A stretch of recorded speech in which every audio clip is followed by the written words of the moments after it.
Кимдин өзүнүн жылын билгиси келип атса, келаткан жылдын энергиясын билейин, менин келаткан жылым эмне экен, кандай туура максат коюшум керек экен, эмнеден башташым керек, эмнени жасашым керек, кантип туура максат коем десеңиздер, төлөм жүргүзүңүздөр, өзүңүздүн жеке жылыңызды билиңиздер. Мондай календар алганга да мүмкүнчүлүк бар сиздерде. Календардын негизинде иш кылган булардан жакшы. Бул бир жылдын календару. Мисалы, могу кимдин биринчи жылы болсо, могу ичинде жазылып турат. Эмне жасайсың, рекомендациясы турат. Эмне кыласың, эмне жасайсың, эмне кылышың керек. Бул жыл сага эмне берип атат, жыл деги эмнеге керек бизге.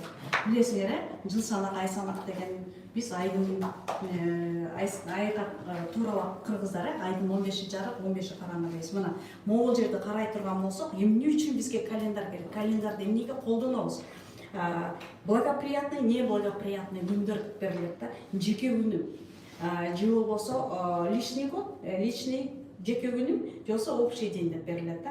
Могуларда жазылып турат, могу эмнеге керек, эмнеге кылышыбыз, эмне кылбашыбыз керек дегенчи.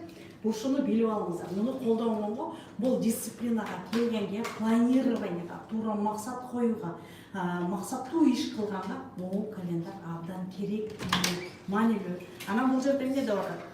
Общий күн 3, общий күн 6-лар абдан жакшы күндөр. Ал эми жеке күндөргө дагы келгенде өзүбүздүн жеке күнүбүзгө карап иш кылабыз, жеке күнүбүзгө карап жашайбыз.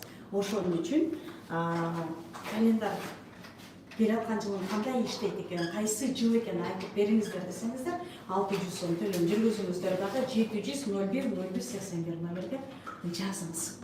Жазсаңыз сизди азыр жазып алып каттап берет, мен сизге лично чыгам, жок, эмне даяр.